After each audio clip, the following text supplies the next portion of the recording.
আসসালামু আলাইকুম। এই যে আজকে দুপুরের খাবার দাবার টেবিলে বেড়ে নিয়েছি। এই যে লেবু, শসা, এই যে মুরগি আর ডিম মিলাইয়া কোরমা, রুই মাছ ফ্রাই, মিক্স সবজি ভাজি, পোলাও। এখন আমি প্লেটে উঠিয়ে নিচ্ছি পোলাওগুলো। বিসমিল্লাহির রহমানির রহিম।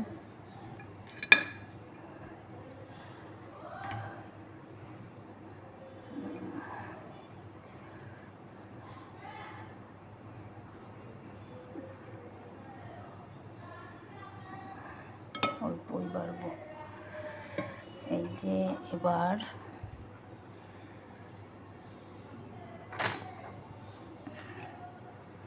একটা রুই মাছ ফ্রাই দিলাম।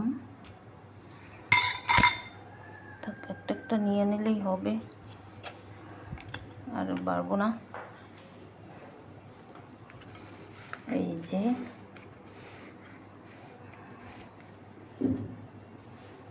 প্রথমে সবজি নেওয়া লাগে, একটু সবজি দিই এখানে, আর একটু দেবো অল্প। এভাবে সাদা সাদা মিক্স সবজি দিয়ে পোলাও খেতে খুবই ভালো লাগে। এই তো, আল্লাহ হাফিজ।